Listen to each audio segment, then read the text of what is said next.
n'y a jamais eu une marque qui a eu plus de notoriété que nous dans l'histoire de la restauration sur son lancement en franchise. On sort 110 millions de vues en organique par an. On a le resto qui a brûlé à Paris 3 jours avant l'ouverture. On a cru qu'il allait disparaître. Bon, est-ce qu'on se mettrait pas à enregistrer, Alex? Bah vas-y mec, c'est parti. Et bah écoute, trop cool. Est-ce que tu vas bien déjà? Ça va et toi? Bah ouais, ça va super. Je suis très content de te recevoir. Bon, ici, pour te parler un petit peu de la Brigade, on fait de la resto et tout ce qui touche à la resto et à la réussite d'un resto. Donc, Ok. communication, marketing, branding. Je sais que c'est sur ces 3 points que t'excelles. T'as monté Brandlab, du coup, Ouais. une agence qui accompagne les marques dans leur stratégie d'acquisition. Ouais, c'est Ouais. ça. Principalement par le contenu. Principalement par les ads, le contenu, et maintenant on agit un peu en mode CMO externalisé, c'est-à-dire que c'est des gros packs, c'est un forfait mensuel où dedans on gère toutes tes ads, ta strat, ton tracking, tes créas pub, tes pages de vente. Ok, donc j'imagine que ça en fait une boîte de pétri exceptionnelle pour tester plein de concepts Ouais, que tu de dois fou. appliquer à Père et Fiche, Exactement. qui est la boîte pour laquelle on te connaît pas mal. Je sais que tu es quand même pas mal médiatisé par rapport à ça. Première enseigne de street food de poisson en France, pour ceux qui habiteraient éventuellement dans une grotte et qui n'auraient jamais entendu parler de Père et Fiche. Ambition de grossir. Ouais, Enfin, totalement. j'ai déjà entendu que l'ambition c'était un peu le McDo du poisson. C'est, on va dire, la vision long terme. C'est la Après, chaque chose en son temps. Bien sûr, bien sûr. Mais oui, McDo, ils en ont combien des restos? Ouais, ils doivent en 40 000? avoir- Ouais, je pense qu'ils en Oui, ont. bah, si Ouais. je peux en avoir 40 000 et que ça marche bien, je vais pas dire non. Hein. Bah, forcément. Et par rapport à du coup Père et Fiche, j'ai aussi appris que c'était une boîte étudiante.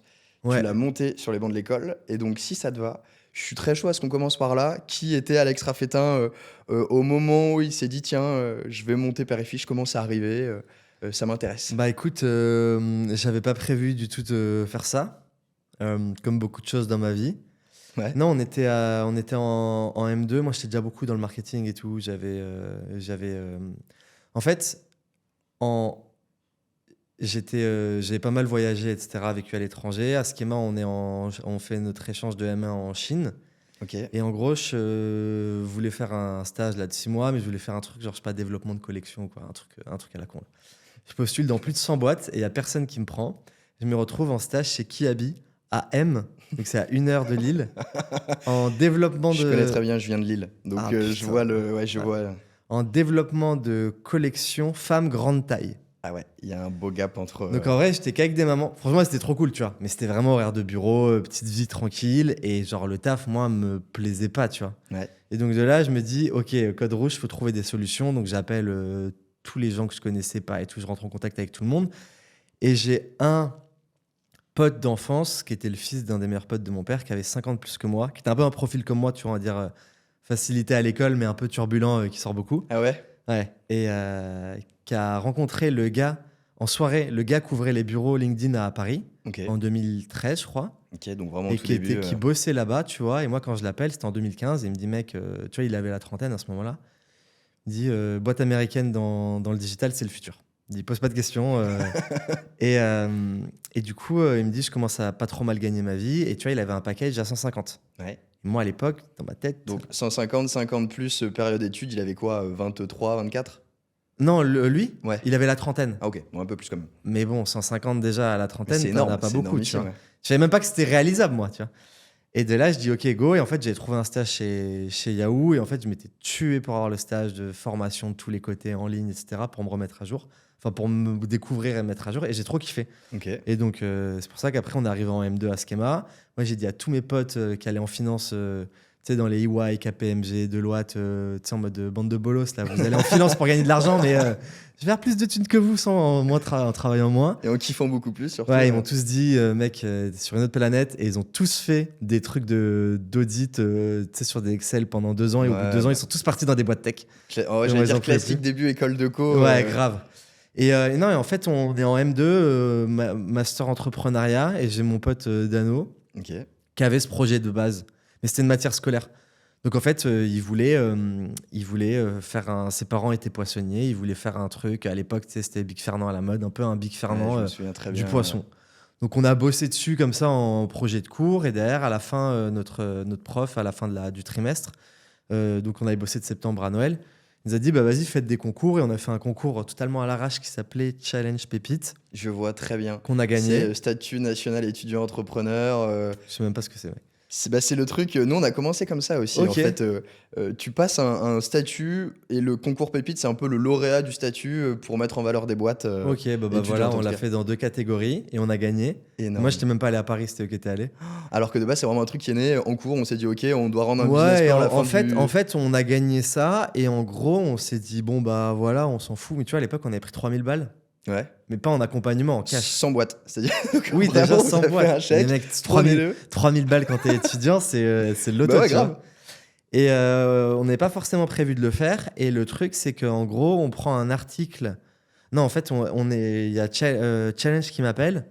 Il dit, ouais, on va faire un article pour vous, les 100 startups pour investir en 2017. Là, c'est pour l'édition. On clôture ça aujourd'hui et tout. Et du coup, j'ai fait l'interview. Et de là, on a eu énormément de demandes d'invest, La vache. d'associations et tout. Et Et donc, de là, on s'est dit, bon, bah vas-y, il y a un truc, tu vois, et on avance dessus. Et donc, en gros, on a fini ce schéma. Moi, entre-temps, pareil, quand j'étais chez Yahoo, j'avais tous mes managers qui s'étaient barrés dans plein de boîtes et c'est super bien passé. Donc, j'ai des Ouais. propositions de CDI chez Snapchat, Spotify, Yahoo, etc. Yahoo me propose un truc super cool. ouais. Donc, j'ai dit, donc tout le monde m'a dit, prends pas un CDI chez Yahoo parce que la boîte est en train de mourir. Monte pas une boîte en sortie d'études parce que t'es trop jeune et c'est trop compliqué l'entrepreneuriat. Du coup, j'ai dit, vas-y, let's go, je fais les deux en même temps. Bah, c'est le Et du coup, j'ai fait CDI. Après, Yahoo a fusionné avec Microsoft. Donc, j'ai fait 2 ans et demi de CDI. Et en parallèle, on a ouvert Père et Fiche. Ah ouais, donc quand même 2 ans et demi sortie d'études. Et donc le resto, le premier, a ouvert à quel moment entre la fin des études et le. Ah, c'est hardcore. J'ai fait juin 2017 jusqu'à septembre 2019. J'étais en CDI. Ouais. Et le resto ouvre septembre 2018. Donc t'as fait 1 an entre ta première boîte Ouais. et un CD dans une boîte où j'imagine tu charbonnes quand même. C'est pas la planque. Ouais, en fait, je travaillais énormément. Mais c'était, tu vois, le loup de Wall Street, quoi. Genre, il y avait eu un gros plan de licenciement. Merde, mon N+2, qui était le boss Europe, il était incroyable, genre trop compétent, trop cool et tout. Il avait remonté une team un peu comme moi, tu vois, genre que des jeunes qui kiffent la vie, mais qui ont vraiment la dalle, tu vois. Donc Ouais. on travaillait genre vraiment jusqu'à 21h, 22h tous les soirs. On éclatait les chiffres, tu vois. Et on s'entendait tous trop bien. Le soir, on sortait tous ensemble. Et en fait, après, on a fusionné avec Microsoft. Et là, on s'est retrouvé face à une armée de quarantenaires planqués, tu Ouais, vois, je qui vois travaillent très bien, pas. Et là, tu rentres dans des trucs politiques. Donc en fait, à la fin, je travaillais quand même beaucoup moins. Ça n'empêche pas que je faisais mes 35 heures, tu vois. Mais au lieu de faire 55, je faisais plus 35, quoi, voire même moins, tu vois. Ouais. Et par contre, quand j'ai ouvert Père et Fiche, j'allais à mon CDI, donc je faisais 8h30, 18h30. Donc là, je prenais plus de pause parce que j'avais pas trop le temps. 19h à 23h, 23h30, j'allais au resto. Donc ça, je fais ça toute la semaine. Le samedi, on faisait 8h, 23h au resto. Et le dimanche, on n'était pas ouvert à l'époque, mais du coup, je gérais tous mes sujets marketing et tout. Et ça, j'ai fait ça 4 mois. Là, j'ai vraiment eu envie de me suicider. Bah tu m'étonnes, mais le rythme Et intenable. après, j'ai réduit pendant les 3 autres mois ou les 2 autres mois. Et après, j'ai dit, les gars, moi, je sors totalement de l'opérationnel. Parce que déjà, ça me saoule la restauration. Ouais. Qu'on n'a pas besoin d'être 3 patrons dans un restaurant, tu vois. Chacun a sa vision, totalement apte à gérer. Moi, c'est pas mon truc. Et voilà, et du coup, et en fait, entre-temps, moi, j'avais commencé aussi, parce que j'ai plein de clients en régie. J'avais des grosses marques, tu vois, des Renault, McDo, Leclerc, etc. Et j'avais des clients qui faisaient du lead, tu sais, isolation 1 euro, rachat crédit, Pinel, et tous les dropshippers de l'époque. Mais qui n'étaient pas la vague qu'il y a eu avec Facebook et tout. Donc de là, moi, je m'étais mis au drop. Donc j'ai fait beaucoup de drops pendant 2 ans en free, Ok. avant de passer en société. Super formateur, j'imagine en plus. Ouais. Bah, et puis parfait, parce que donc, pour revenir sur l'association entre vous trois, donc les 3 initiaux étudiants ensemble Ouais. qui décident de monter Père et Fiche. Ouais. Et du coup, vous avez trouvé quand même des profils assez complémentaires parce que ça vous a permis grave. de. C'est quoi un peu la répartition? Attends, donc ils s'appellent comment tes 2 associés? T'as Anthony, on l'appellera Dano, Ok. c'est son surnom. Et Ava. Ok. Donc en fait, Ava, elle s'occupe de tout le cœur du réacteur du resto. Donc tous les process, les opérations, les équipes, les achats, etc. Dano, il s'occupe de toute la partie finance, légale, plus la création des recettes. Ok. Et la partie dev aussi, beaucoup. Moi, je m'en occupe un peu avec lui. Et après, moi, toute la partie marketing, digital, acquisition, com, enfin tout ce qui se passe derrière les écrans. Même Ok. toutes les solutions connectées dans les restos, etc. Donc finalement, tu as réussi à avoir un parcours même si de base, tu as dû jongler entre plusieurs projets, enfin plusieurs comment dire, travaux différents, ça a quand même nourri du coup toutes tes stratégies marketing, j'imagine, parce que Ouais, ce que tu apprends totalement. chez Yahoo, mine de rien, ça doit être du process et même Bah, de la tout est ouais, lié en soi à chaque fois à l'acquisition, tu vois. Et moi, et c'était le truc qui me faisait kiffer. Donc, dès le début, j'aurais dit franchement, les gars, la restauration, vraiment, moi, je m'en branle, tu vois. et puis Et... finalement, c'est ce qui a permis aussi de faire exploser la marque, parce que si vous étiez Ouais, tous les grave. 3 full dans le resto, Ah, mais parce que du coup, donc, totalement. même dropshipping, souvent, ils ont quand même une bonne longueur d'avance sur le Ah, mais c'était marketing. abusé. J'ai même envie de dire, de manière générale, le resto arrive un peu en retard en termes de Ah ouais, pratique un market. peu en Alors là, retard si en en année, plus hein. tu prends les dropshippers, Ah non, mais bien t'as, sûr. Bah, c'est comme ça, moi, que j'ai fait tous les placements influx et tout avec le resto, parce que on en faisait déjà beaucoup, beaucoup en drop, tu vois. Il y a des mois, on devait dépenser je sais même pas, mais on pouvait cramer des 30-40 000 en influx, tu vois. putain la vache. Et donc en plus, t'avais déjà un réseau, parce que mine de rien, enfin, à l'époque, c'était pas aussi répandu qu'aujourd'hui. J'imagine les influenceurs, ils étaient peut-être par secteur, mais t'en avais une poignée sur Paris que tu devais à peu près tous connaître. Et donc t'as pu les ramener dès le début chez Père et Fiche. Ouais, en fait, il n'y avait pas TikTok à l'époque. Ouais. Donc, il n'y avait pas toute cette armée de créateurs de contenu qu'on appelle maintenant, qui sont juste des influenceurs, hein, comme tout le monde, qu'on se le dise. Ouais. C'est juste Ouais. le nom politiquement correct. Mais il y en avait beaucoup moins. Donc, en fait, on a de suite très rapidement buzzé sur Insta, de façon à avoir un profil Insta qui attirait les influx, tu vois, parce que si ça donne pas envie, ils vont pas venir. Donc, on a fait toute la food super rapidement, parce qu'après, il y avait beaucoup moins de profils. Derrière, on a élargi, tu vois, les mamans qui font du yoga, les profils pâtisserie, lifestyle, télé-réalité même, les rappeurs et tout. Enfin, en vrai, tout marchait. D'ailleurs, je Et crois en qu'il y a une fait, petite astuce, enfin, il y a une petite anecdote avec un rappeur. J'ai vu passer un truc. Ça arrivait plus on tard, en mais a eu pas, on en on a eu se le garde plusieurs pour des après. rappeurs. Mais ouais, on a eu le plus gros là, on a eu Asap Rocky qui est venu, Ouais, c'est ce que j'ai vu. qui est venu plusieurs fois, qui est C'est fan de Père et énorme. Fiche. Mec, c'est énorme parce qu'à chaque C'est- fois que je raconte cette histoire, on me dit que je suis un mytho, mais j'attendrai le jour où il devient ambassadeur quand on va aux États-Unis. Je ferai des gros fuck à Le tout le jour où monde. vous lui filerez un t-shirt Fish Gang et qui pourra le On mettre lui en en a donné concert. Et déjà. alors? On lui en a donné. Mais en fait, quand on a fait. C'était quand là, 2020. Début 2024. Je crois que c'était été 2023. Il était passé à Paris au Lollapalooza. Et en fait, derrière, il avait mangé Père et Fiche. De là, il a commandé le lundi, le mardi en livraison avec Rihanna. Genre, il mangeait que le burger au saumon. Et en fait, il a tellement kiffé que le mercredi, il a débarqué avec toute son équipe au resto pour manger Père et Fiche et tout. Du coup, moi, j'étais à Nice à énorme. ce moment-là, mais Dano, il allait le voir et tout. Il a dit, mec, c'est incroyable, c'est le meilleur burger que j'ai mangé de ma vie. Et l'histoire est vraie, hein, à chaque fois, personne ne me croit. Mais... Et, euh, et de là, en fait, nous, la règle, c'est que jamais on prend de photos avec eux, on demande des autographes dès qu'il y a Ouais. des gens connus.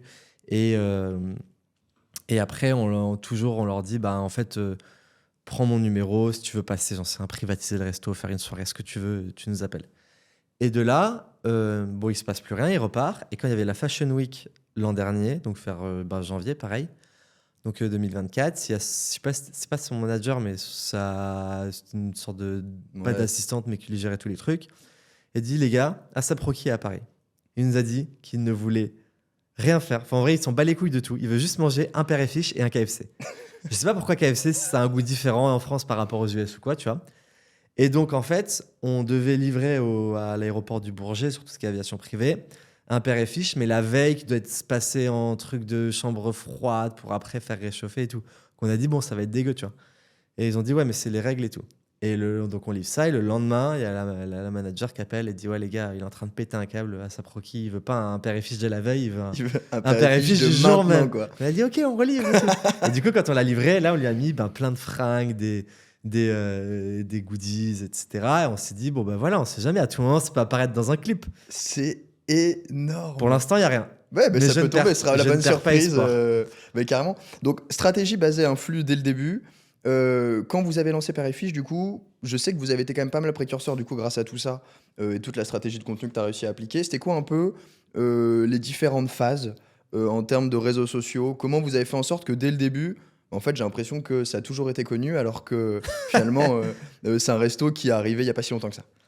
On a créé une page Facebook 1 an et demi avant l'ouverture, donc Ouais. quand on était en études. Et vraiment, c'est comme du vlog YouTube aujourd'hui, mais sur Facebook, quoi. Ok. Et ça n'existait pas, les trucs de building public et tout, mais c'est juste que je me disais, bah, en fait, vu que j'ai pas d'argent, c'est le seul moyen de me faire connaître un peu. Mais déjà, rien que Facebook, faut qu'on remette en contexte. À l'époque, il n'y avait que ça, quoi. Oui, à Genre, l'époque, c'était The Place. déjà, encore aujourd'hui, il y a quelques persistants qui gardent leur page Facebook dans les restos, alors que, bon, ça franchement, marche genre, plus du tout. les gens sur Facebook aujourd'hui, le niveau est catastrophique. Ouais.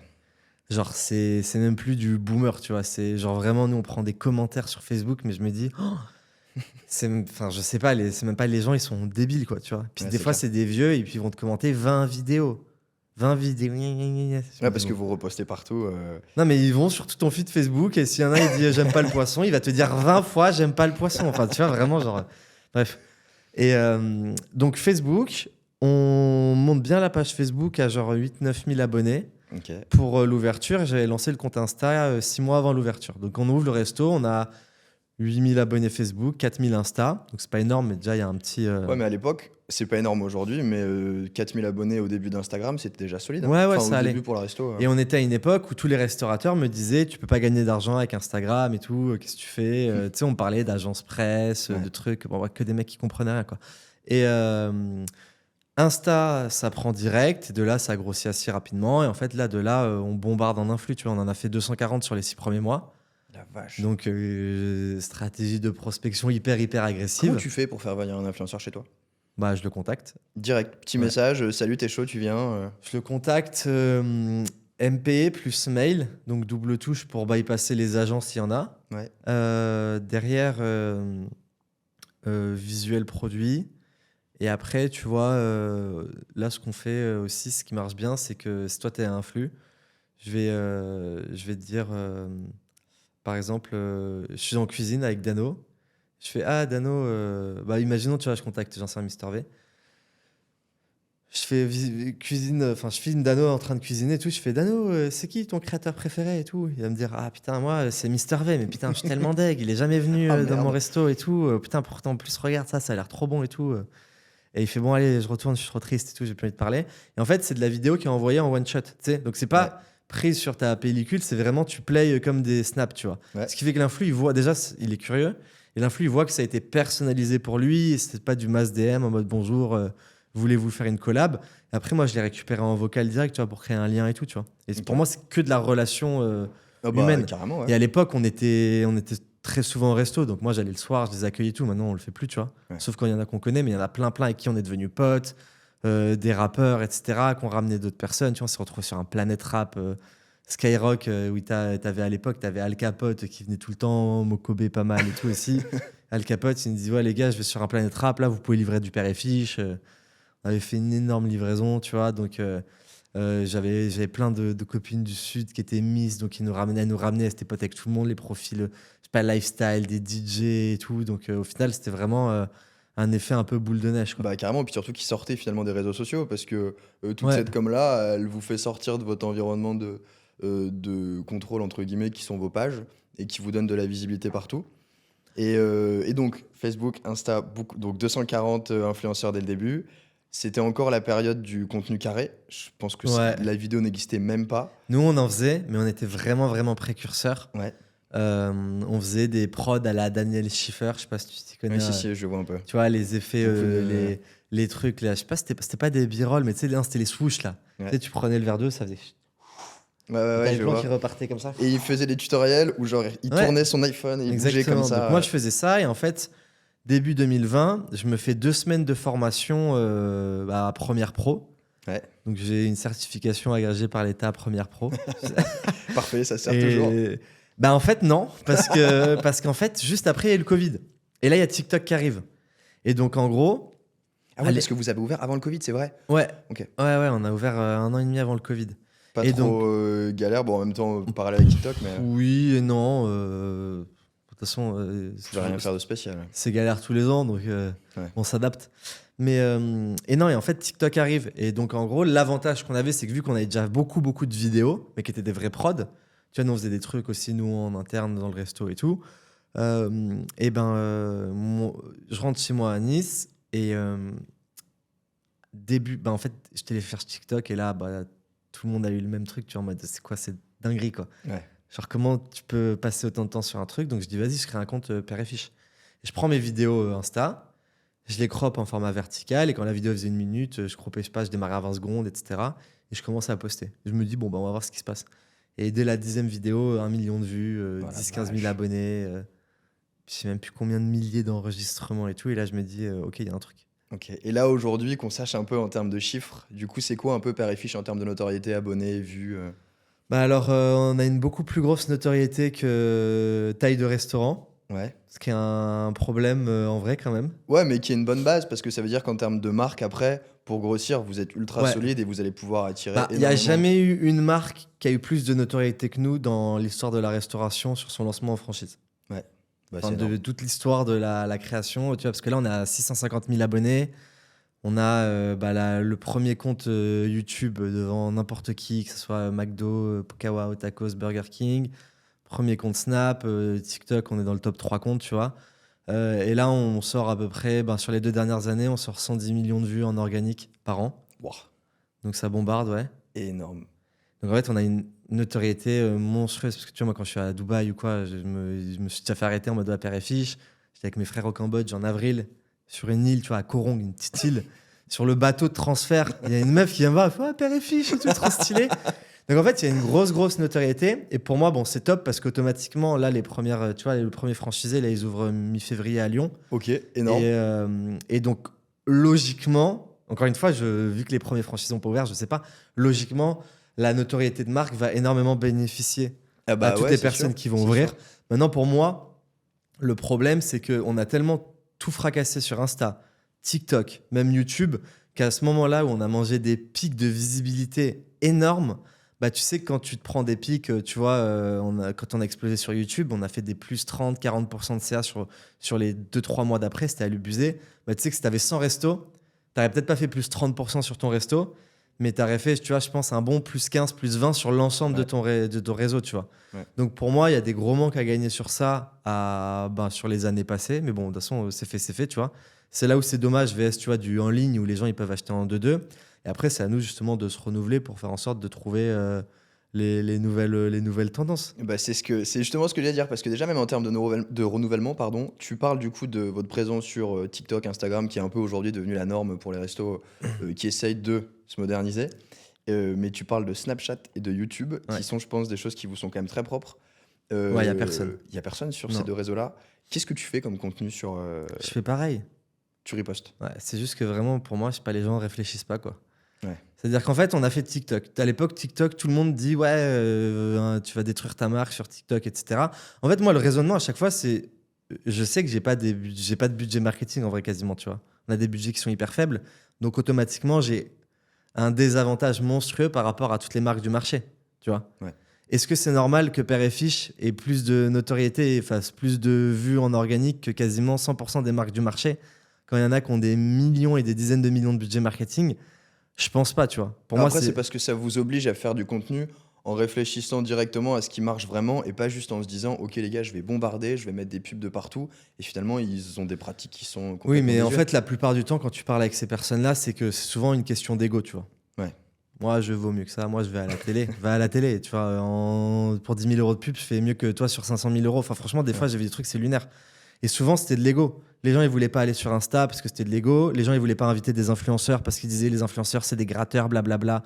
Moi, je me résigne pas à ça. Alors que quand tu fais de la street food, tu payes un menu pour 2 personnes, ça va te coûter aller 10 euros de food cost. Ouais. Quand tu vois la visibilité que ça t'apporte, au bout d'un moment, il faut réfléchir. Moi, je réfléchis que par des chiffres, tu vois. Ouais, Et carrément. derrière, bah, TikTok, je me suis dit, c'est quoi le risque? J'ai des vidéos, je prends, je coupe, je riposte, ça me prend 5 minutes par vidéo et on va voir, au pire, il se passe rien, tu vois. Ouais. Ça a totalement explosé. Et en fait, après, je me suis dit, bah, tout le monde est sur Insta, TikTok. Sauf qu'en fait, ce qui s'est passé, c'est que toutes les plateformes, elles ont copié TikTok.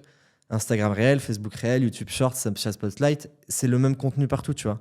Genre, la seule distinction que je vois aujourd'hui, c'est que je trouve qu'il y a un peu un pivot d'Insta qui commence à redevenir un peu sur du feed quali, des vidéos un peu plus Ouais. courtes qui se consomment très très rapidement.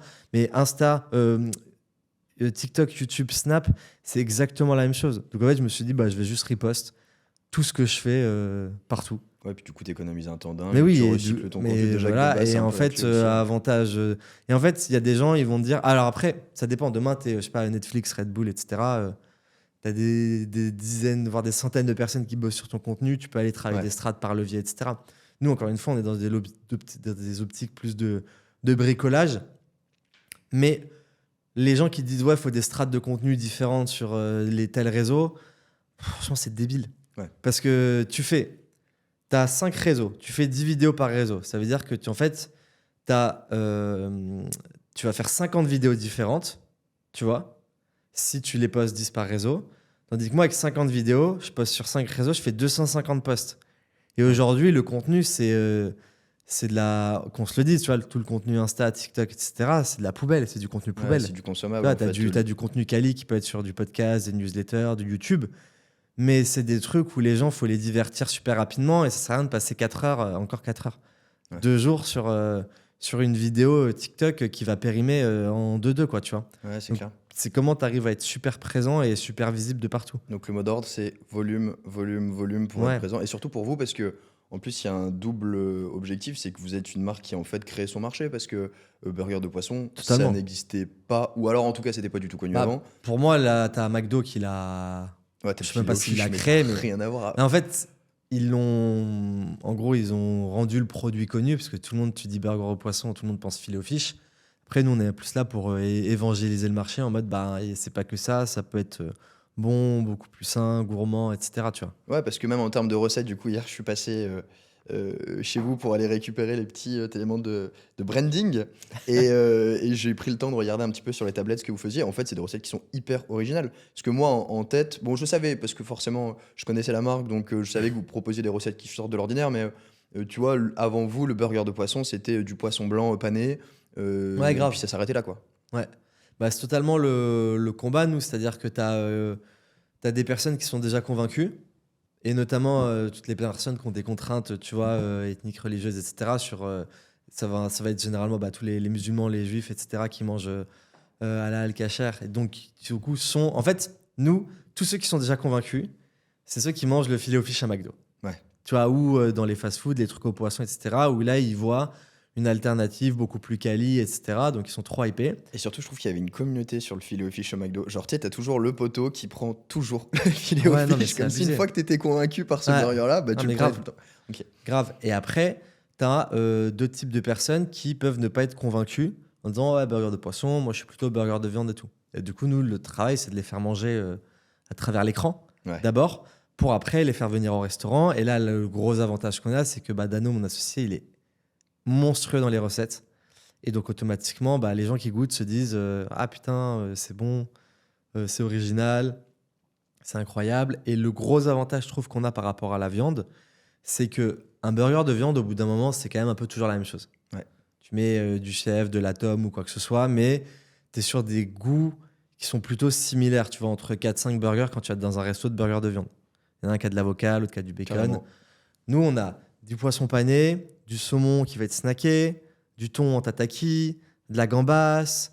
Je te mets 5 burgers à côté, voire même 6-7. Les 7 ont rien à voir, tu vois. Ouais. Et au final, ça crée une offre qui est beaucoup plus diversifiée. Ça fait des gens qui peuvent revenir tester des choses différentes. Après, bon, tu vois, on n'a pas que du burger, on a plein de trucs autour de la street food, tu vois, des bols, fish and chips, des tapas, etc. Mais l'idée, c'est vraiment de diversifier la carte Ouais. pour que tout le monde s'y retrouve, quoi. Et que les gens se disent, putain, en fait, burger au poisson, c'est presque même meilleur que le burger de viande. Mais c'est vrai qu'en plus, tu soulignes un point qui est essentiel, c'est que sans justement connaître tout ce que tu viens de me dire, même si j'imaginais bien qu'il y avait différentes recettes, j'avais toujours en tête le fait que c'est un burger de poisson. Donc, tu vas une fois, tu goûtes ton burger de poisson, même si tu kiffes, bah, tu peux pas y aller genre toutes les semaines parce que bah, c'est toujours le même produit. Ouais, Alors qu'en et fait, non. Finalement, tu peux avoir des goûts qui sont complètement différents en fonction de la recette que tu vas choisir. Et ça te permet de faire revenir tes clients finalement, parce que ça reste quand même le nerf de la guerre. totalement. Mais après, de toute façon, qu'on se le dise, tu vois, on a des clients qui sont vraiment, qui sont là toutes les semaines, tu vois. Mais c'est un tout petit pourcentage. Et déjà, un client qui revient chez toi, tu vois, 4 fois dans l'année, moi, je trouve ça super. Ouais. Parce qu'en vrai, moi, il n'y a aucun resto que je fais, je pense, 4 fois dans l'année. T'en as que tu fais ou pas? Ouais, les Italiens, on va dire. Bah, genre l'italien à côté de chez moi, où je sais que Ok, ouais. Ouais. je vais y aller souvent, mais à part ça, non. Ou alors, tu sais, les restos pas loin du bureau, mais Oui, c'est en vraiment mode, juste par ouais. secteur, parce qu'il y en a un qui est à côté de chez moi, ou il y en a un Ouais. qui est à côté du bureau. Mais sinon, non. Franchement, Parce qu'il y a tellement d'adresses, tu vois, quand tu te dis avec tes potes, ta meuf, quoi, il y a un resto à faire. Il y a tellement de trucs. Moi, il y a des restos, ça fait 2 ans que je les ai notés, Ouais, je suis toujours grave. pas allé. Et en fait, quand on voit un, franchement, allez, limite, je vais y retourner une deuxième fois. Mais oui, c'est ça, t'as peut-être un Bah, petit c'est clair. QG ou Quand quoi. c'est Mais, vraiment des questions de découverte, ouais, tu vas pas. mais franchement, sur la street food et tout, je trouve ça super compliqué. Il y a tellement de concurrence, tu vois, que, bon, encore une fois, il y a des stats un peu sur tout, mais déjà, la personne qui revient plusieurs fois chez toi dans l'année, c'est top, tu vois. C'est clair. Et moi, bon, si elle veut venir toutes les semaines, c'est incroyable, mais je m'attends pas à ce qu'elle revienne toutes les semaines. Tu vois, on Ouais, a quand bien même sûr. une dépense un peu plaisir. VS, tu vois, le petit bar à salade ou quoi en bas de chez toi. Ou, Ah, c'est complètement différent, ouais, bien sûr. Après, c'était pas comparable, hein. ouais, Mais carrément. en parlant de concu, du coup, j'imagine que la visibilité a forcément amené son lot de difficultés et donc quelques concurrents. Ouais, C'est le cas ou pas? ouais, carrément. Et comment ça se passe un peu avec eux? Est-ce qu'ils essayent de vous copier de fond en comble? Est-ce que vous Alors, avez bah, déjà ceux eu qui des... copient trop au procès. Je crois que on en avait déjà... Enfin, je sais qu'on en avait déjà discuté une fois. J'avais une idée Ah oui, de... c'est possible. C'est possible. C'était pas à Lille? Si. Ok. Parce que du coup, Si, vous si, avez si. ouvert un deuxième restaurant à Lille. Qu'on a revendu là. Ok. Euh, Été 2023. Ok. Donc, restaurant propre. Ouais, restaurant propre. Bon, en vrai, pas mal d'erreurs. Ouais. Bah, on signe le local avant Covid, Ok. rue Nationale. Donc, on s'attend pas à ce que tous les bureaux de la rue disparaissent quelques mois après. Et problème d'extraction, problème de gestion à distance, problème d'emplacement, qui fait que c'était bien parti. Et au final, la rue était en train de se vider, donc on l'a dégagé. C'était où? C'était pas rue Nationale? Si, c'est rue Parce que Nationale. je vois... bah, en fait, c'est au moment où moi, j'y étais à Lille. Donc, Ok, je connaissais Périfiche. ouais. Et en fait, j'avais déjà mangé là-bas pour le coup, sans faire le rapprochement. En fait, j'ai fait le lien dans ma tête Ok, en programmant cet échange. ok. Ah, c'est énorme. Et justement, j'ai travaillé avec l'autre restaurant de poisson dans le cadre d'une activité qu'on avait avant à Lille où on faisait de la visibilité pour les restos. Et en fait, j'ai même fait le mélange entre les deux. Je pensais que c'était toi.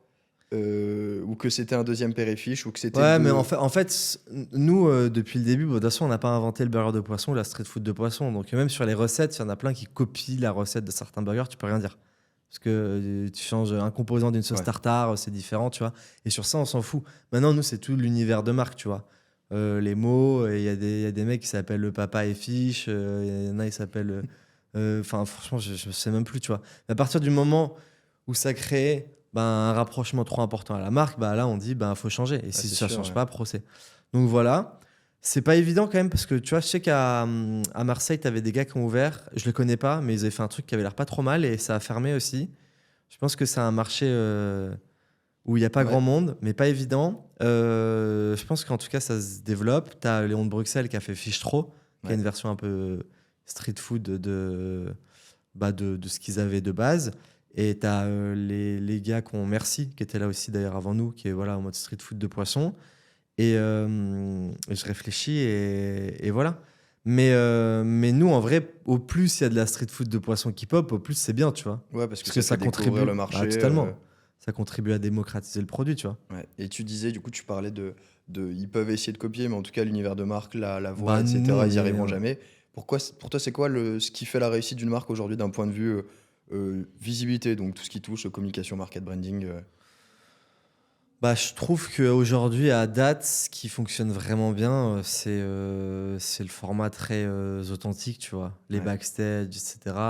Je pense que si j'étais moi dans le resto et que je filmais H24 mes journées, etc., on ferait encore plus de vues, tu vois. Après, Ouais. c'est juste que j'ai pas le temps, mais tout ce format, les coulisses, enfin, vraiment. Moi, demain, je remonte une marque, tu fais du 100% building public classique, je vous partage tout, etc. C'est sûr que ça marche. Parce que vous, finalement, c'est ce que vous avez fait. Peut-être même, bon, si j'imagine que c'était un peu voulu, mais sans le savoir, vous étiez juste trois poteaux sortis d'études qui montent leur resto. Ça filme les journées avant même d'avoir d'avoir Ouais. levé le rideau de fer du premier jour. Et c'est ce qui a contribué à donner de l'authenticité à la marque, non? Bah totalement. En fait, moi sur ça, j'avais un peu la vision dès le début et pour l'instant, enfin, tu vois, tous les trucs. En fait, moi, mon job, c'est un peu d'anticiper tout ce qui va se passer sur la planète Ouais. d'un point de vue très marketing, attention, etc. Et de comprendre comment c'est un peu, on va dire, psychologie, attention, tu vois. Comment les gens fonctionnent, tu vois, et comment tu peux maximiser le temps d'attention des gens.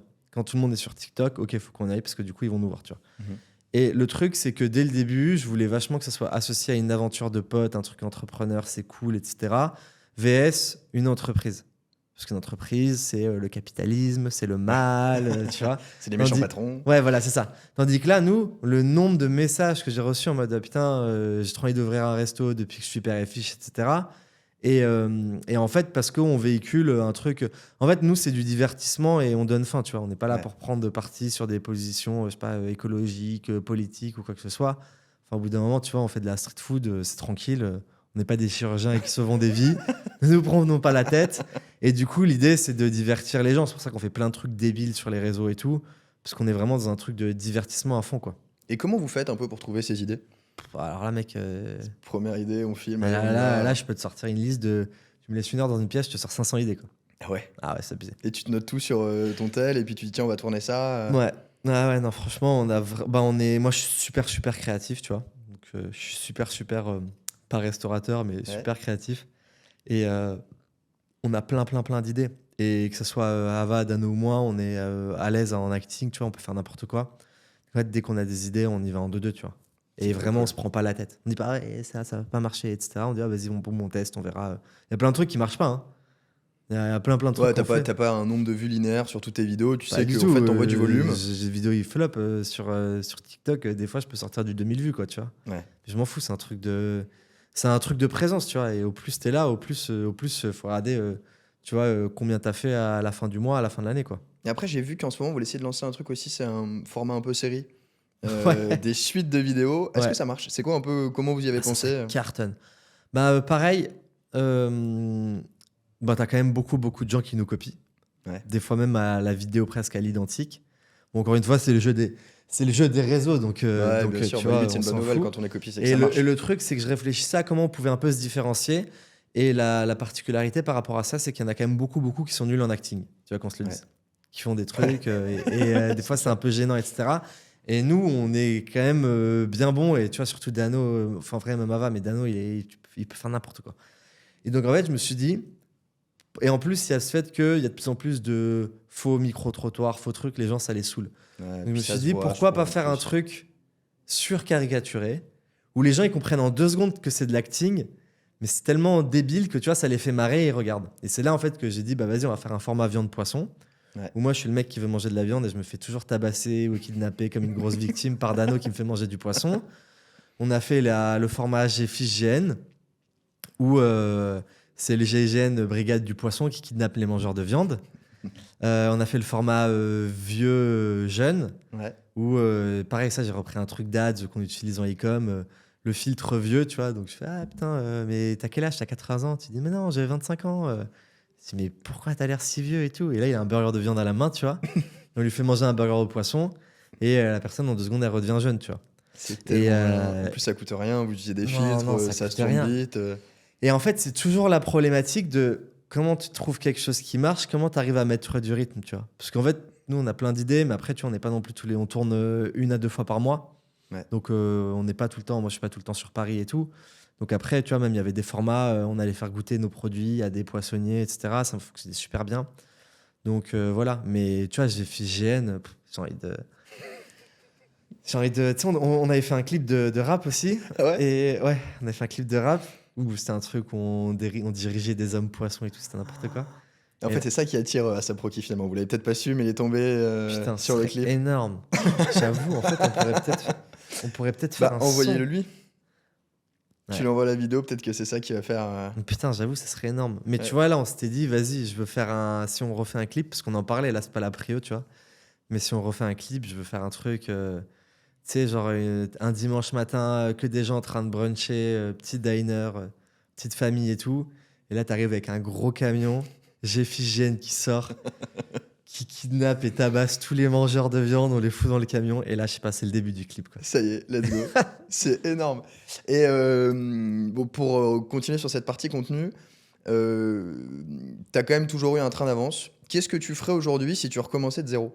Parce que finalement, tu vois, tout ce que vous avez déployé en termes... Bon là, du coup, on parle d'idées au sein du contenu, mais toute la partie format vertical, authenticité, même s'ils y arrivent moins bien, maintenant, c'est ce qu'ils essayent tous de faire. Qu'est-ce que là, t'ouvres un resto, qu'est-ce que tu ferais pour essayer de te différencier et avoir toujours un pied d'avance? Donc là, j'ouvre un resto de zéro. Ouais, t'ouvres un resto de zéro, ouais. Ok. Peut-être, alors je t'impose pas la même config de je suis encore à Schema et Non, peu non, importe. Genre vraiment j'ouvre un t'ouvres resto, je suis un restaurateur, quoi. Genre, Ouais. j'ouvre un resto, petit truc. Je ferai. Alors, déjà, bon, forcément, tu travailles tes recettes, tu fais un truc bon. Ouais. Et je pense un concept. J'irais peut-être pas. Tu vois, déjà, je trouve que nous, sur du burger de poisson, on s'est pas attaqué au truc le plus simple. Ouais. Mais je ferais un truc facile, que les gens ils aiment bien et tout. Tu vois, pas un truc. Je fais, j'en sais rien, des crêpes à la farine de petits pois. Tu sais, un Un truc concept trop recherché, mais qu'en fait, personne ne veut franchement, sauf toi. ouais, exactement. C'est comme les marques un peu écolo. Moi, j'en ai accompagné beaucoup en e-com, des projets de fou. Et en fait, c'était trop compliqué. Pas de Ouais. marge, pas de demande, etc. Et il y a beaucoup, beaucoup de concepts à Paris qui marchent pas, tu vois. Ouais. Énormément. Donc, j'irais sur un truc quand même assez simple, tu vois. Tu vois, même en ce moment, tout le monde veut du smash burger. T'as les cookies, t'as un peu Ouais. une hype aussi de toute la cuisine un peu grecque et tout en ce moment. Bon, tu vois, un format comme ça. Bon, je fais des bonnes recettes, etc. à la base. Gros shooting Ouais. pour que les visuels, indispensables, tu vois. Ça donne faim, etc. Et après, je ferai full contenu organique et full influx. Ok. Donc vraiment, ça, finalement. Et tu vois, je crois qu'en vrai, en organique, les seuls qui font plus que nous, là, en France, bon, j'ai pas les chiffres de tout le monde, mais en pur organique, c'est Jojo Daus. Tu connais ou pas? Ouais. Et vraiment, Ouais. ils sont trop forts. Et c'est super simple, hein. Une vidéo par jour, c'est filmé dans la boutique. Et c'est très inspiré des trucs qui se font à l'américaine et tout. Mais voilà, c'est partage le quotidien. Des fois, ça fait des trends. Des fois, il y a la caméra, tu sais, l'iPhone là. Bonjour, vous voulez quoi? 3 cookies. Il a tous ces trucs super visuels. Il fait oh, chocolat. Oh, vanille. Et moi, je suis Ah. tombé sur un truc. Alors, toute Et- petite parenthèse, il y a un marché énorme des mecs qui se filment dans les coffee shops où juste ils ont une GoPro là, Ouais. ils font des cafés, ils mettent des vidéos d'1 heure et genre, il y a des millions de vues. Mais ça, En totalement. fait, le truc le plus simple, finalement, c'est ce qui Ah, marche mais le ça, mieux aujourd'hui. totalement. D'autant plus que je pense qu'il va arriver de plus en plus, c'est le live, Ouais. qui est déjà très présent en restauration moins, mais à voir après. Sur le e-commerce, j'ai vu passer des Ouais, trucs non, comme mais quoi. de Apparemment, fou. c'était un peu la Ah non, mais révolution. nous, les lives qu'on fait pour nos clients, c'est un délire, tu vois. C'est un truc de fou. C'est très asiatique, ça, avec l'image d'une présentatrice qui sonne des gongs dès que c'est vendu Exactement, et qui bah, passe des ouais. milliers de produits à la minute. Ouais, avec les boîtes oranges, là, la Ouais. vidéo, elle avait baisé. Ouais. J'ai dû voir, ouais. Et non, ça va arriver de fou. Je Ouais. pense que le format live, il est déjà super démocratisé, mais à voir après comment Comment l'adapter. tu l'intègres. Et surtout que maintenant, tu as des plateformes qui te permettent de faire du stream partout. Tu vois, donc Ouais. nous, on pourrait streamer en temps réel sur tous nos réseaux. Le seul truc, encore une fois, c'est qu'on n'a pas une cuisine adaptée. Je trouve ça compliqué de faire des lives de service. Ouais. Parce que sur de la bouffe et tout, tu as une feuille de salade qui va tomber par terre pendant le service. Il y a des gens, ils vont dire Tu peux te faire ah, envoyer. ouais, ça part super vite. Après, tant que tu la remets pas dans le burger, ça va. Ouais, mais même. Mais franchement, tu vois, on avait fait une vidéo où Ava est glissée sur une feuille de salade, tu vois, un truc marrant. J'aurais tombé au ralenti et tout. Le nombre de commentaires qu'on s'est pris, ouais, Ah, c'est gaspillage dégueu. alimentaire, etc. Donc, les gens ont quand même vraiment. Je pense que les gens vont. La société va quand même très mal mentalement aujourd'hui, qu'on se le dise. Les réseaux sociaux n'ont pas aidé. Faire très attention à ce Ouais, qu'on dit. ouais. Et donc, en fait, les gens te défoncent pour le moindre truc. D'autant Ouais. plus quand tu as une marque, tu vois. Donc, par rapport à ça, faut quand même, nous, c'est hyper important qu'il y ait les normes d'hygiène qui soient respectées, il n'y ait pas de gaspillage alimentaire, il n'y ait pas de manque de respect ou quoi que ce soit dans les vidéos, parce que tu as quand même des guidelines. Tu peux très vite finir en bad buzz, tu vois. Ouais. Donc voilà. Et non, en vrai, franchement, je ferais du Jojo Daus, là, tu vois. C'est pas esthétique, Contenu mais simple. ça carbure. Et lui, il a le compte anglais aussi. Mais TikTok, il a 1 million et quelques d'abonnés C'est énorme. sur le compte anglais. C'est n'importe quoi, tu vois. Et franchement, ça, et après, tu fais du full prospection aux influx. Est-ce que sur les shorts YouTube, tu peux faire les traductions automatiques? Je sais que c'est passé il y a pas longtemps sur le contenu horizontal basique où tu sais, tu peux intégrer plusieurs langues directement à une seule vidéo. Parce qu'avant, tu avais Bah, le MrBeast qui avait 15 chaînes, maintenant il n'y en a ouais. plus qu'une seule. Bah alors, pour moi, ça, il y a un certain nombre de comptes créateurs, mais qui sont les plus gros de la planète, qui ont eu accès à cette fonctionnalité, pardon, comme MrBeast, etc. Ce qui donne quand même un avantage monumental. Bah ouais. Et ils sont en train de voir pour le rendre accessible à tout le monde. Mais pour l'instant, de ce que j'ai vu, c'est pas accessible. Et que sur du format horizontal, pas sur le short encore. Je sais pas. Parce que ça, ce serait lunaire finalement. Mais tu T'arriverais à vois, toucher Thibaut InShape, il a explosé parce que il est en mode, la plupart de ses vidéos maintenant, elles ont même plus elles ont plus la barrière de la langue. Ouais. Tu vois, c'est POV, push-up exercise, tu vois. Ouais. Tout le monde comprend. Même un Français qui parle pas anglais, il comprend. Ouais, c'est Tu clair. vois, et il fait tac. Et donc, en fait, je pense qu'il y a des strates à avoir aussi par rapport à ça, à comment tu bypasses la barrière de. En vrai, il y a plein de trucs à tester. Bah ouais, puis surtout que ça va de pair avec le fait de faire du contenu assez facile, authentique, filmé en instinctif dans ton resto. Et c'est ce qui peut être le contenu de demain, quoi. Carrément. Et après, bah, pour moi, YouTube. Hein. YouTube, Ouais. format chaîne YouTube, mais. Donc revenir au basique. faire du format horizontal ou YouTube Ouais. short. Non, bah nous, on est énormément présents dans les shorts et là, on a lancé les vlogs, tu vois. Alors, ça marche? Non. C'est vrai. Bon, après, on a publié 4. C'est parce que vous avez trop d'avance. Hein? Non, on a publié 4. Mais encore une fois, on fait, tu vois, environ 1000 vues par vidéo. Donc franchement, c'est flingué. Après, t'as quand même 1000 personnes. En fait, ça apporte quand même un niveau de connaissance, tu vois, différent à ta marque, Ouais. qui est monstrueux, je trouve. C'est-à-dire qu'ils nous voient dans la vraie vie, les galères, nos vraies personnalités. Ça crée un gros niveau d'attachement. Donc là, j'ai fait 4 vidéos, donc à aucun moment je peux juger de la strat est pas bonne. Je sais qu'elle est bonne, par contre, je sais que ça va prendre du temps et que ça va potentiellement mettre beaucoup, beaucoup de temps à exploser. C'est Ouais, juste c'est qu'encore clair. une fois, là, on a tellement de sujets à gérer que faire des vlogs, on n'est pas régulier parce que c'est pas la prio, etc. Tu vois. Mais pour moi, les leviers bas de funnel, c'est. Sur mon content en perso, je fais quasiment que du bas de funnel via la newsletter, le podcast ou quoi.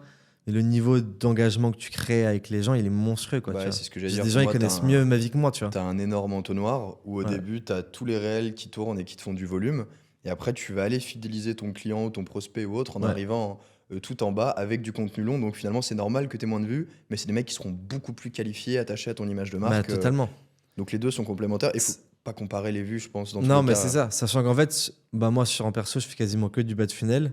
Et en père et fiche, je fais quasiment que du haut de funnel. Donc, il faut juste que Faut arriver à faire un je morceau de- fasse un peu des deux sur les deux autres, tu vois. Mais c'est des problématiques de temps. Mais c'est pour ça que père et fiche, je pense que le vlog, c'est très bien. Et je suis chaud, tu parlais du perso, on fait une petite pause sur ça. Comment tu arrives à utiliser ton perso pour faire la promo de ton resto, sachant que tu as BrainLab à côté, pour jongler du coup, pour toutes les personnes, parce qu'aujourd'hui on sait quand même c'est important de faire du personal branding. Ouais. Comment tu arrives à avoir le contenu bon où tu sais que c'est pas juste du contenu qui parle de toi, mais qui va aussi rediriger vers ton resto?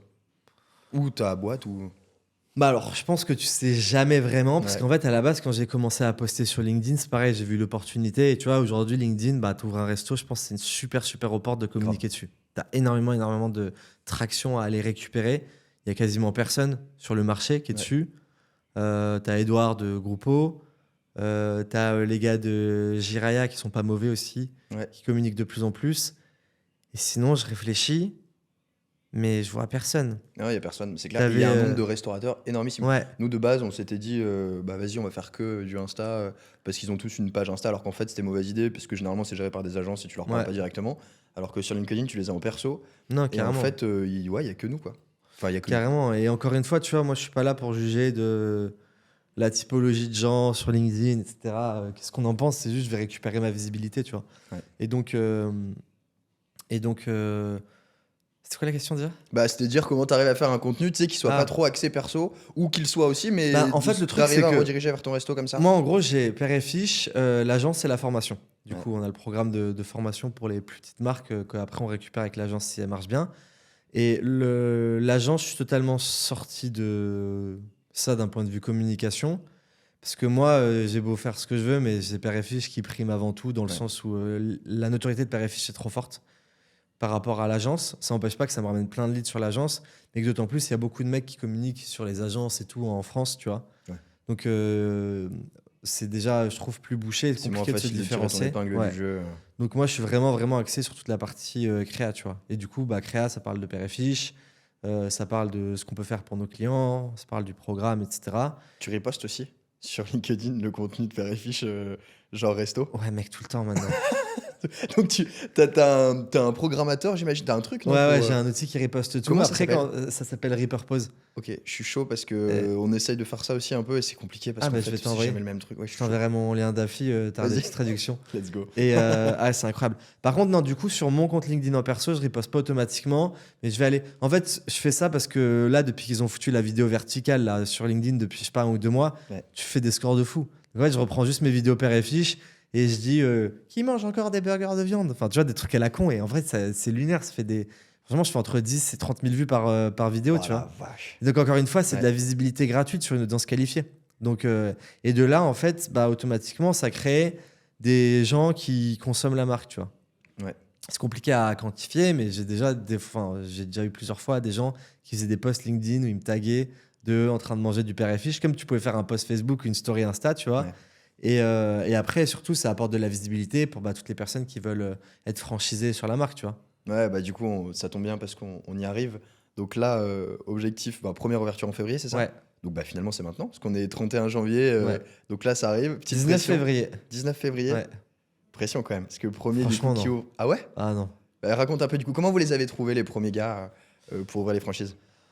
Ben, quand on a annoncé le lancement, on a eu beaucoup de candidatures, de par la notoriété, etc. On a eu plus de 600 candidatures quand même, Ouah. sur un marché qui est un peu compliqué à date. Donc Ouais. on a beaucoup, beaucoup de demandes. Beaucoup de demandes même de master dans plein de pays. Franchement, Europe, Asie, Canada et tout, C'est énorme. Maghreb. Bien évidemment, tout ça, pour l'instant, on n'y va pas parce que chaque chose en son temps. Mais on voit qu'il y a un gros, gros engouement autour de la marque. Beaucoup de demandes sur toute la zone Émirats et tout aussi. Ouais. Et du coup, après, on a filtré. Hein.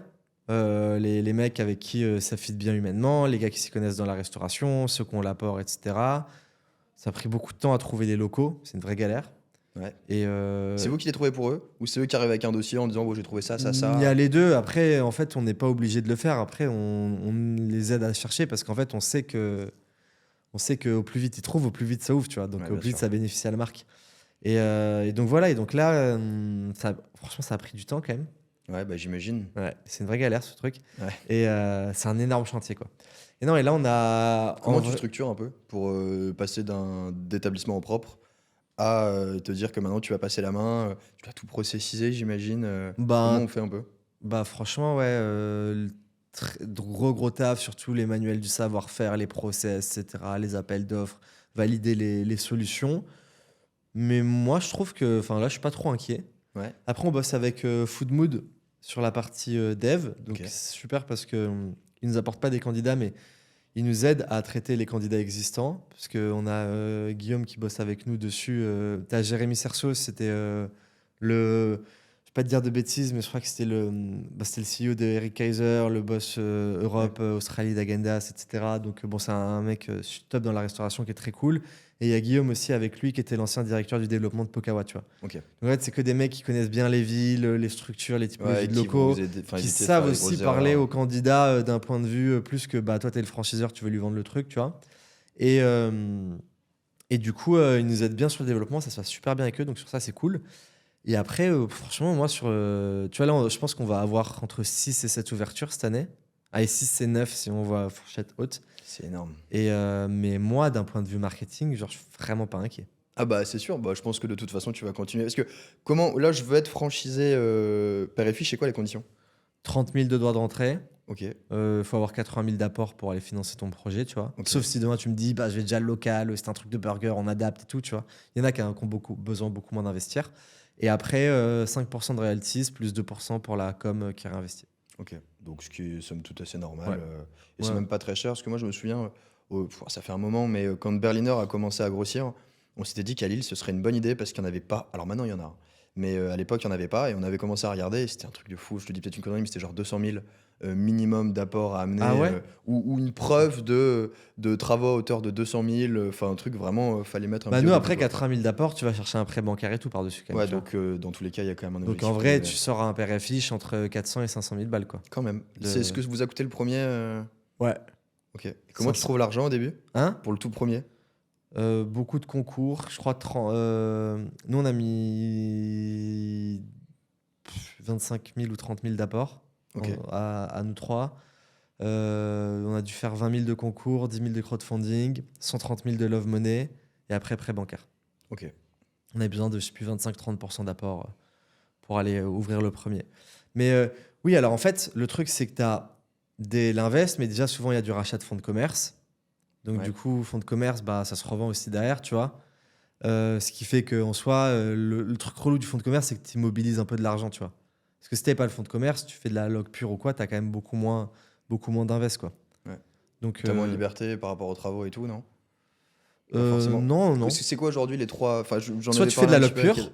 Après, si tu es en centre co, etc., tu as des contraintes un peu plus spécifiques. Soit tu fais du rachat de fonds de commerce. Ouais. Donc, tu rachètes de fonds de commerce, tu payes un loyer qui est généralement plus faible que de la log pure. Soit tu rachètes les murs à la McDo, quoi. Ouais, donc ça, Et c'est là, vraiment si t'as du cash au début, ouais. ou alors que t'as la chance de l'avoir. Et en fait, c'est comme tout, c'est que si ça marche très bien, en log pure, généralement, tu es perdant parce que tu payes mensuellement des grosses mensualités. Et donc, vaut mieux racheter les murs. Mais bon, les murs, ça coûte cher. Et par contre, si tu rachètes les murs et que ça marche pas, bon, après, tu me diras, tu places quelqu'un d'autre, tu as toujours moyen Donc voilà, mais non, après, moi, tout qui est processé, je sais que, tu vois, j'ai toutes les équipes de l'agence pour gérer niveau market. Les franchisés, on leur fait des deals de fou. Ouais. Donc on va voir, hein, mais Ouais, c'est trop cool. Et du coup, tu veux structurer un peu un siège, comment ça se passe? Parce qu'il y a du coup des besoins qui vont naître qui sont pas le cas aujourd'hui, j'imagine. sur Père et Gestion Fiche, humaine, des choses comme ça, ouais. sur Père et Fiche, bah franchement, oui, il y aura un siège. Après, Step by step. ouais, exactement. Ouais, je comprends. Pour l'instant, il n'y a pas besoin de recruter pour moi. Tu vois, tu vas avoir un animateur réseau quand on aura quelques-uns, mais on gère nous entre associés. Et franchement, le nombre de personnes que je vois qui sont surstaffées de partout, Ah ouais, bah c'est c'est clair, une hein. vraie maladie le surstaffing, hein. Bah, tu prêches un convaincu, on Donc, est 5 dans la boîte, il y a que un sales. bah ouais, Et voilà, tu c'est vois. que de la tech. Bah ouais, non, mais totalement. Moi, mon objectif, c'est d'avoir le moins d'employés possible, hein. Ouais, bah ouais, c'est clair, c'est clair. Ouais, et puis surtout que vous avez une marque qui attire aussi. Ouais. Donc c'est facile d'avoir les bonnes personnes, les bons profils. Ouais, carrément. Après, le truc qui regarde à la fin, c'est les chiffres, tu vois. Donc, Ouais. t'as beau dire je suis super fort en marketing. Tu donnes le un peu pro- tes chiffres? Ouais, carrément. C'est quoi, vous faites quoi aujourd'hui sur un père et fiche En 2023, on a fait 1 million hors taxe à 25% d'EBITDA. Ok. En 2024, on a fait 890, si je veux pas te dire de bêtises. Donc, on a fait un peu moins parce qu'on s'est pris moins 70 000 en 2 mois avec les JO. Ouais. Ça fait Ouais, éclater. bah ouais. Et franchement, L'effet c'est inverse de tout ce c'est que tout le monde avait compliqué en prévu. vrai, vu que là, on en a qu'un qui est ouvert. C'est compliqué d'en tirer des conclusions parce qu'on est dans une rue qui est super compliquée en plus. Tu as tout le monde Ouais. qui a fermé quasiment. Tu as le fait que, tu vois, mai-juin, bah, pour ceux qui étaient à Paris, tu te manges 2 mois où il y a les ponts. Moi, j'étais à Paris le premier week-end de juin. Il grêle, il fait 5 degrés. Ouais. Tu vois, Ouais, il je n'y me avait aucune souviens, ouais. logique. Donc, en fait, c'est des mois où on cartonnait parce que d'habitude, on sortait la grande terrasse et tout. Là, on se retrouve à faire un peu moins, donc on compense, etc. Ce qui fait qu'au final, là, tu vois, on fait 110 000 de moins sur l'année. Bon, ça reste quand même. J'ai pas les bilans encore parce que tu vois, on n'a pas les bilans, etc. Mais au final, ça reste quand même. Bah, c'est énorme, surtout que qu'on remette en contexte, c'est pas très très grand. Vous avez pas Ah non, 500 sortir. couverts, Bah, quoi. on a 50 mètres carrés de surface commerciale, tu vois. Voilà, donc 1 Donc, million avec 50 mètres carrés, 24 places assises en gros, quoi. c'est énorme. Ouais, non, ça, C'est ça quoi la part bombarde un peu bien. de tout ce qui est plateforme de livraison, etc. 50% sur place, 25% emporté, 25% livraison. Ok, bon, ce qui est bien en fait, parce Ouais, que ouais, grave. t'aurais pu avoir Non, mais si tous les franchisés ils font ce qu'on fait sur Paris, donc c'est le massacre, hein. Ah bah c'est énorme. Donc, Et tu parlais de livraison, je crois que vous avez déjà essayé d'ouvrir en dark kitchen aussi. ouais, mais on l'a arrêté en 2 semaines, je crois. Ah ouais, idée merdique. Ah Enfin, ouais. pas, comment ça se fait? Alors, je pense que tu as quand même 90% des mecs en Dark Kitchen qui n'ont pas marché. Qu'on se le dise. C'était vendu un peu comme la solution miracle, comme le click and collect, Ah ouais, bah, etc. carrément. Alors qu'en vrai, tout le monde s'en branle du click and collect, quoi. Mais t'en as ceux qui ont marché ont très bien marché. Donc je pense que pour moi, le modèle, il est potentiellement bon, mais c'est pas évident à faire et c'est des vrais strats. Et tous ceux qui ont Ouais. fait des labos externalisés, etc., quand tu vois tes budgets marketing, tes coms, etc., enfin franchement, on avait fait les calculs et encore une fois, c'était il y a... Je crois qu'on avait ouvert la Dark, c'était fin 2020, tu vois. On l'avait ouvert en 2-2 sur un coup de tête, parce que pareil, dans l'hype du truc, on s'était pas bien posé sur les chiffres et tout. Après, on a fait, ok, bon, vas-y, on va arrêter ça, quoi. Ouais. Mais tu vois, tu prends, je sais pas, tu prends Fast Good Cuisine là, avec Pepe Chicken, Ouais. c'est un carnage. Et ils font que de la dark? C'est Ouais. vrai qu'on le voit tout le temps sur Uber Ouais, Eats, c'est les premiers trucs les qui chiffres tombent. sont monstrueux. Après, le produit est très bon, tu vois. Ouais. C'est bien fait et tout, mais les Bah chiffres. après, sûrement qu'avec c'est ce que vous avez déjà, mais une énorme communauté, ça peut aider aussi, quoi, parce que ça te permet de diminuer un peu les coûts Franchement, que tu ouais, dépenses sur franchement, la plateforme. pour moi, le format, il peut être intéressant sur des petites villes où tu sais que tu iras pas ouvrir un gros resto, tu vois. Ouais. Donc, peut-être par rapport à ça, ça peut être intéressant. Après, là, c'est pas du tout la prio, quoi, tu vois. Là, on a 4 centres co cet été qui arrivent. Je crois beaucoup plus au format centre co, Ouais. sur des bons centres co où c'est vraiment des machines à cash que, que le format, tu vois, le format un peu dark. Ouais, c'est clair. Tranquille ou quoi. Mais encore une fois, je pense que si tu fais bien les choses, quel que soit le truc, ça marche, quoi. Tu Bah vois. ouais, carrément. Et du coup, c'est quoi un petit peu les villes là pour ouvrir donc au restaurant physique que vous avez prévu pour l'année? On a Lyon. Après, on a Centre-Co, on a Grenoble, plan de campagne à côté de Marseille, Polygone à côté de Nice, Bordeaux. Et après, on a Perpignan pour novembre, qui est bien avancé en termes de négo, pas signé encore.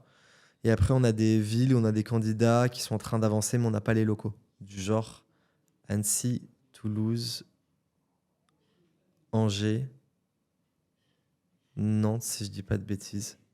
Je vais pas dire de bêtises, je sais plus. Ouais, donc c'est déjà quand même bien planifié. Et donc, Ouais, plus de après, retour à Lille. Terminé. Un échec et. peut-être, Enfin, un on échec. va voir. Enfin, pas un échec. mais- Ouais, oui, oui, échec, clairement échec. Putain, c'est dommage. Si on est en discussion avec un food market, Ok.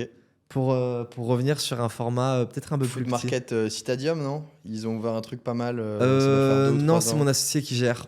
Ok. Mais c'est comme, tu vois, les candidats, il y en a plein qui nous ont dit vas-y, go, au final, ils se déchauffent, etc. Donc c'est pour ça que là, les villes que je te dis, ça se trouve, au final, le candidat, même s'il a signé, il va pas trouver, donc il va se démotiver. Ouais, Enfin, je tu vois, il y a tellement de barrières à l'entrée d'ouvrir un resto que ce qui a aussi l'avantage, parce qu'une fois que c'est ouvert, bah, généralement, ça marche bien, quoi. Ouais. Mais ce qui fait que, en fait, le plan, il fluctue constamment. Mais non, Lille, on est plutôt chaud, mais peut-être sur un format un peu food market. Ouais. Pour pas. Il Pour y en a revenir- quelques-uns qui sont Ouais. cool. Bon, je te dis pas ça parce que c'est ma ville de cœur, mais. Putain, quelle ville terrible. Non. Ah, si. C'est vrai, t'aimes pas du tout? Putain, mais c'est dingue parce que. Bah, Vas-y. non, vas-y, vas-y, vas-y. Ah, ok, Vas-y, je vas-y, commence. vas-y, Non, mais vas-y. enfin, j'ai fait mes études là-bas. Je suis arrivé un petit peu avant au milieu de lycée.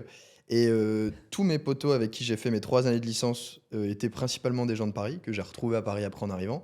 Et ils m'ont tous dit que c'était, mais genre, trop trop bien. Enfin, genre, tu leur demandes à tous sans exception, je me porte garant, ils ont tous archi kiffé Et il Lille. venait d'où? Bah, de Paris. Ouais, voilà. Ouais, Ouais, après, ouais. si tu compares à Nice, toi, t'es niçois. Non, en vrai, moi, j'ai fait 6 mois là-bas quand j'étais en stage chez Kiabi, mais tu vois, j'avais t'es aucun. à M. Non, après, je vivais dans Ah ouais. l'île, mais j'avais un pote là-bas. J'étais pas en. Enfin, tous mes potes de Schema, ils étaient pas du tout à Lille. Ouais. Je vivais dans un 11 ou 12 mètres carrés.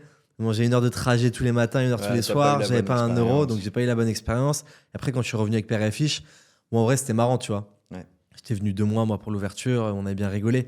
Mais la ville est cool, tu vois. Genre, c'est très bon vivant, etc. Après, en vrai, je viens de Nice, tu vois. Et le truc, c'est que. Non, mais il y a un vrai décalage. Il y a un vrai décalage. J'ai une carte secrète pour Nice. Mon associé vient de Nice. Enfin, ex, mais son père habite à Nice. Ok. Et il est volontairement venu à Lille pour faire ses études. Ah Et ouais? il tient le même discours que moi. Mais non, mais c'est une parenthèse. Mais en fait, tu vois, c'est vraiment, je trouve, quand même 2 mondes différents. Ouais, C'est-à-dire que limite, complètement. il y a plus de liens entre, je sais pas, des Italiens et des gens du Sud que des. Ouais. C'est, tu vois, le côté. Et donc, en fait, c'est des différences presque culturelles pour moi. Donc, en gros, je te dis pas que j'aime pas, mais j'aimerais pas y vivre, clairement. Ouais, tu mais vois. je comprends. Mais Après, c'est- en mode la vie étudiante, etc., je trouve je ça trop pense que cool. c'est surtout ça. C'est Mais- ce que j'allais dire. La ville en tant que telle, je pense que déjà, tu t'ennuies quand même assez rapidement. Mais quand t'es étudiant à Lille, tu vois, t'as la pinte à 5 euros. Non, mais bien tu sûr. peux sortir. Tu vois, typiquement, quand t'es à Paris, tu veux sortir, ça se réfléchit. Non, mais Genre, totalement. faut vraiment monter un groupe. Non, mais le côté un peu village et tout, c'est cool, il y a plein d'avantages. Après, Ouais. tu vois, nous, c'est clairement, c'est du truc, c'est beaucoup plus show-off, il y a de l'argent de partout, Ouais, ouais. et c'est plus m'as-tu vu, c'est des mentalités un peu différentes, tu vois. Il y a plein de défauts aussi sur, Mais Nice, ça reste tu très vois, cool. C'est aussi sur une la ville côte. que Et puis j'aime après, bon, beaucoup. le cadre, voilà, il n'y a rien à dire. Hein. T'as Ouais. la mer, la montagne, il fait beau toute l'année. Ouais, juste à une plage de galets. Hein? T'as une plage de galets. Ouais, mais t'as des criques et des plages de sable à 10 minutes aux alentours. Le mec, il va absolument vendre son truc. Non, mais ok. Bon, pour revenir à Père et Fiche, du coup, un échec Lille. C'est quoi la plus grosse galère que vous ayez eue? J'imagine qu'il y en a eu pas mal, ça fait Ouais, partie du quotidien. franchement, on a eu des tellement de restos, galères. mais, bah, une petite liste, les trucs qui t'ont marqué, ou même les trucs marrants. On a le resto qui a brûlé à Paris 3 jours avant l'ouverture. Il y a eu un feu dans la cuisine. Ok, bon, déjà, on met la barre très Ouais, très haut. donc on a dû décaler l'ouverture de quelques jours. Pas de. Comment c'était quoi l'origine? Bah, un feu de friteuse. Ok, classique. Nous, on a dû évacuer, 3 camions de pompiers qui ont débarqué, gros truc. Hein. On a Bah, cru puis- on a cru qu'il allait disparaître. Putain, la vache. Donc, puis c'était enfin, vraiment première expérience entrepreneuriale, Ah ouais, ouais. première ouverture. Les boules, quand même, stress. Là, ouais. Ouais. Là, ouais. Après, ben, il y a Lille qui a pas marché. Voilà, Dark, on a testé, tu vois. On a. Non, je pense que c'est des bonnes galères. Et après, les vraies galères, ça a été plutôt comment on arrive à faire adapter le concept par rapport au marché qui évolue, Ouais. au contexte économique qui est de plus en plus catastrophique en France, hein, qu'on se le dise. Ouais. Tout le monde est en faillite. Donc automatiquement, aller bouffer dans des endroits plus plaisir, ça devient moins une nécessité. Donc par rapport à ça, il faut réussir à adapter la marque, le concept, le faire, les prix, les propositions, tu vois. Toujours être beaucoup à l'écoute de la clientèle. Et après, des petites problématiques de... On a eu à un moment donné des problématiques de financement, etc. Tu vois, quand on voulait se développer et qu'on était à court de cash, quoi. Vous n'avez pas fait rentrer d'investisseurs? Tu me disais tout à l'heure, tu as fait du Si, Tudigo un moi, petit peu. en fait, on devait avoir un prêt de la BPI à un moment donné qui nous ont fait traîner et qui au final, nous ont mis un faux plan. Alors que en vrai, logiquement, on devait avoir le prêt. Et en fait, on avait genre 1 mois et demi d'espérance de cash. Wow. Là, on a dit code rouge. Et moi, j'ai des potes. Je sais pas si tu vois Yann Darwin sur Ouais. YouTube. Donc, c'est 5 associés qui sont Nice, que je connais bien, etc. Et qui je bossais déjà pas mal sur l'agence. On a la formation ensemble et tout. Qui, eux, sont à Dubaï et à Nice. Et ils étaient déjà intéressés pour rentrer sur Père et Fiche. Et en fait, bon, nous, à ce moment-là, c'était pas intéressant. Et au moment où on a cherché, on a eu. Bon, on n'avait pas de mal à trouver des gens qui voulaient investir dans la boîte. Et au final, avec eux, ça fitait bien. Et du coup, on s'est mis avec eux. Donc, Ok. ils sont rentrés au capital, mais ils sont en mode actif et tout avec nous. Parce qu'en gros, le truc, la boîte Green Bull, elle est valuée à peu près à 250 millions. Et ils sont en train de rentrer en equity sur beaucoup de business qu'ils accélèrent. Moi, ils sont opérationnels, etc. Donc, moi, ils sont rentrés sur Père et Fiche. Là, on a fusionné l'agence avec eux il y a 1 an. La formation, on a avec eux. Et là, on ouvre une nouvelle boîte. Il sort quand le podcast? Il sort normalement dans 3 jours. C'est Si vrai? j'arrive à être bon, ouais, je te jure. Ah, On a eu un petit. Après, bah. on peut faire un peu. Ouais, non, là, je Non, peux ok. pas. J'ai Bon, pas de rab. on sort une nouvelle boîte secrète avec eux là dans 1 mois, Ah merde. qui va être un gros truc. J'aurais pas l'exclu. Qui va être un gros truc. Mais non, et du coup, en fait, le truc qui est bien, c'est que clairement, c'est des potes, ils sont trop chauds en business. Franchement, je connais personne qui fait plus d'argent qu'eux. Tu vois, et vraiment, ils sont archi chauds dans la vision Bah, et puis ils sont entrepreneuriale. tentaculaires. Moi, je pensais que c'était que pour moi, Green Bull, c'était invest en bourse. Ça s'arrêtait Ah, là. ils Et ont- c'était Yann Darwin qui se filme en voiture ou qui fait un podcast en Eh voiture. Parce ben, que il y j'ai a, dû en tomber fait, sur ça il y a ouais, ils très sont longtemps. 5 associés. Ils ont toute la branche formation, donc en mode école en ligne, tu vois, où ils ont plein de programmes. Ils ont tous les logiciels de trading. Ils ont Invest Dubai, qui est un truc d'achat-revente hyper luxe 6 mois à Dubaï. Mais tu vois, rien que l'an dernier, ils ont investi 160 millions. Ouais. Donc tu vois, ils ont quand même des bourrins. Ils sont rentrés sur beaucoup de boîtes, Père et Fiche, Monsieur Albert, BrainLab, Yam Nutrition, Bonaparte, qui est un gros réseau. Je crois que c'est le plus gros de mandataires d'immobilier de luxe. Ils sont actionnaires dans des boîtes de cinéma, industrie pharmaceutique, plein de trucs. En fait, ils veulent faire un Virgin. Ok. Un Virgin, ils veulent monter à 1 milliard de valo. Ok. Donc, Énorme. ils rentrent de Donc, énorme partout. partenaire pour le développement chez Ouais, vous, trop cool. Ça se passe trop bien avec eux. Ils sont super efficaces et ils nous apportent grave de trucs. Donc très bien. Ouais, parce que j'en parlais du coup avec Edouard, qui était justement le premier invité sur la brigade. Eux, c'est pareil, ils ont fait rentrer des invests au début parce qu'ils expliquaient que même avec des chiffres énormes comme les leurs, c'est impossible. Enfin, grossir à la vitesse à laquelle ils vont, c'est très compliqué. Et vous, visiblement, j'ai l'impression que c'est un peu la volonté aussi de grossir vite. Là, si vous avez entre 6 et 9 ouvertures prévues sur l'année prochaine, il y a besoin de cash. Et ça, c'est des choses que les gens anticipent pas forcément. Quand tu crées un resto, tu as l'impression que tu as, on va dire, ton prêt à rembourser et que ça va vite. Mais en fait, pas forcément. Et même avec des très bons résultats, il faut du cash, quoi. Bah, en fait, ouais, sachant que lancer une franchise, c'est quand même un énorme système. Tous les docs à faire, les avocats à payer, tu dois payer, tu as toutes tes chartes archi, tes études agrémentées, marketing de zone, tout ce que tu veux. Donc en vrai, franchement, ça coûte beaucoup d'argent. Et tu vois, là, à date, via la holding, on crame de l'argent tous les mois, tu vois. C'est pas énorme. Ouais. Mais on n'aurait pas pu le faire. En vrai, le bénéfice de l'activité du resto ne suffit pas. Et en vrai, honnêtement, moi, je connais personne qui a lancé une franchise sans aller lever de l'argent, tu vois. Ou sinon, tu lances la franchise à l'arrache totale. Je fais un contrat de franchise en deux boum boum, j'ouvre plein de restos. Ouais, Et là, puis- soit ça marche, soit ça marche pas. Et dès que si ça marche, tu structures un peu plus, quoi, tu vois. Moi, je trouve que ça se sent tout de suite quand c'est fait comme ça. On bosse avec beaucoup de réseaux de franchises et de temps en temps, les franchisés nous expliquent qu'ils n'ont aucun soutien et c'est justement des marques qui sont un peu récentes. Et j'ai l'impression que c'est un peu cette config-là de personnes qui ont voulu lancer des réseaux ultra rapidement sans structurer le truc correctement. Et en fait, finalement, ils payent des droits d'entrée pour pas grand-chose, ils sont pas accompagnés. Ah non, mais nous, on est vraiment. Tu vois, là, tous les gens qui travaillent avec nous nous disent on n'a jamais vu des gens aussi structurés pour un lancement, tu vois. Encore une fois, ça va pas faire la certitude que ça va marcher. Mais on est hyper carré. On est hyper transparent aussi sur tout ce qu'on va prélever aux franchisés. Il n'y a pas de truc de frais cachés ou quoi que ce soit. Tu vois, l'objectif, c'est que. Et en vrai, la restauration, c'est un vrai milieu où il n'y a que des enculés, quoi, clairement, tu vois. Non, mais c'est comme dans beaucoup de business, tu vois. Moi, ça me fait trop rire parce que. Tu sais, j'ai vécu beaucoup de mois à Dubaï et tout le monde est là, moi, ouais, Dubaï, il y a des arnaqueurs, etc. Mais j'ai croisé beaucoup plus de mecs clean à Dubaï que dans la restauration, tu vois. Ouais. Le nombre de franchiseurs qui sont là en mode, moi, mon franchisé, je m'en fous du moment qu'il paye ses droits d'entrée, après il se débrouille, etc. Tu vois. Ouais, il y en a pas mal. Les gars qui fake leurs chiffres, etc. Genre, après, j'ai l'impression que c'est un peu partout pareil, tu vois. Ouais, c'est sûr. Puis je Mais- pense que ça vient aussi du fait mais qu'il y je ait de trouve plus en que- plus de réseaux de franchises. Ouais, je voyais trouve une qu'il y a étude qui quand même passait, la quantité, beaucoup de, Ouais, bah c'est clair. de mecs qui sont pas très honnêtes, tu vois. Ouais, puis je pense que ça attire aussi. La resto, c'est quand même un truc qui est pas forcément à la mode, mais en tout cas beaucoup plus à découvert en ce moment. Il y a de plus en plus de gens qui s'attendent, genre typiquement nous y compris, un jour de se lancer dedans. Bah, pour Et moi, il du va y avoir des opportes là, hein. Parce que vu que Ouais. t'as tout le monde qui est en train de faire faillite et tout, le marché il va un peu se purger et tu vas repartir. Tu prends la vague qu'il y avait avant le Covid, c'était abusé. Ouais, c'est clair. Les Je gens, sais ils pas ont- où on en est dans les PGE, parce que j'ai pas l'impression d'avoir entendu tant de personnes qui justement. Les rembourser, Ouais, ils ont peut-être mis leur boîte en liquidation ouais, ça j'ai en vu. partant en vacances en Thaïlande. Ouais. Bah écoute, nous on rembourse le nôtre en tout cas. Voilà, c'est sympa. Ok. Et Voilà. dernier point sur la franchise, c'est vrai que tu parlais tout à l'heure du fait que se lancer dans la resto de poisson, c'était peut-être pas le truc le plus facile. Je pense que ça vient aussi du produit. Après, vous avez Dano qui est un peu votre arme secrète, j'ai l'impression, Ouais. sur ça. Comment après tu passes à l'échelle de la livraison de poissons? Comment vous faites les imports, etc. Alors peut-être que c'est très On a- facile, mais en tout cas, moi, d'un on a regard tout extérieur, qui ça me paraît très est compliqué. tous les achats, on a tout qui est en surgelé, portionné, etc. Ok. Qui livre au national. Et du coup, tu as un système d'approvisionnement par site. Ouais, exactement. Ok. Donc ça arrive, portion de 90 grammes, prédécoupée. Il y a zéro taf de poissonnier à faire, tu vois. Ouais. Au début, on avait les filets et tout. Et en fait, quand il y a eu le Covid, vu qu'on a des sourcings, on essaie d'avoir des sourcings le plus quali possible, tu vois, des pêches responsables, etc. Avec le Covid, il y avait plein de ruptures, c'était compliqué. Donc on avait des poissons, on va dire, de moins bonne qualité. D'un point de vue, tu vois, élevage, etc. Et du coup, on est passé en surgelé.